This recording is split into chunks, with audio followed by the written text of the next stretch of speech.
Hi everyone, welcome back to Chem Story. Today we're diving into another key alkene reaction, syn-dihydroxylation. This is the transformation that turns an alkene into a cis-diol by adding two hydroxyl groups to the same side of the double bond. We'll explore how the reaction works, what reagents are involved, and why it always gives you a syn product.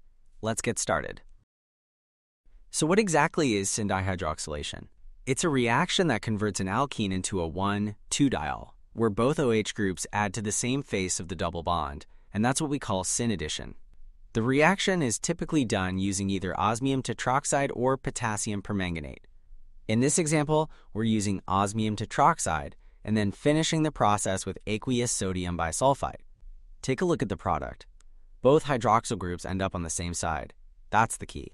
This reaction is stereospecific, meaning it only gives you the syn product. And unlike some other addition reactions, regiochemistry doesn't matter here. Both carbons in the double bond are equally reactive. But stereochemistry definitely does, and this reaction always gives a cis-diol. Alright, let's break down how the mechanism works.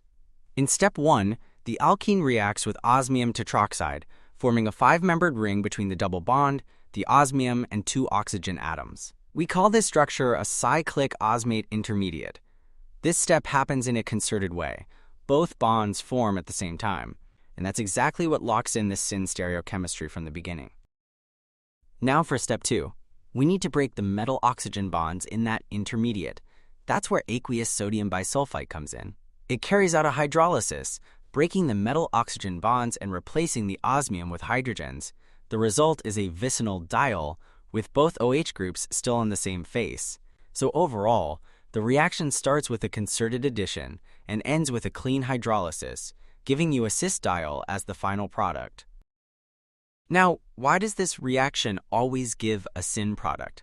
Because the mechanism is stereospecific. It controls the 3D outcome right from the start.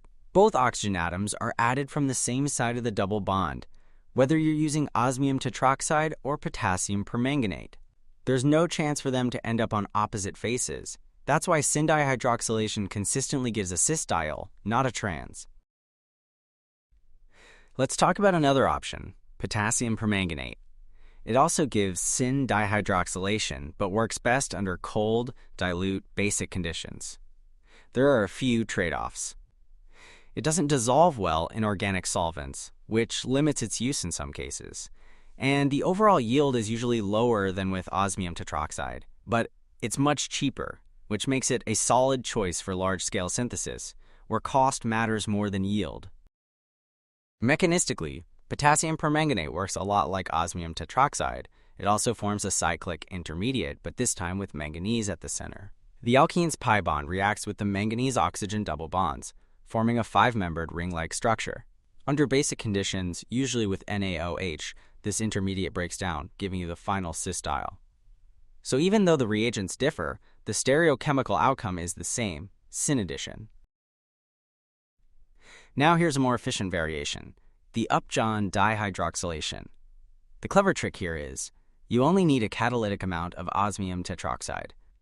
Instead of using it all up, you regenerate osmium tetroxide using a co-oxidant, usually NMO, short for N-methylmorpholine N-oxide.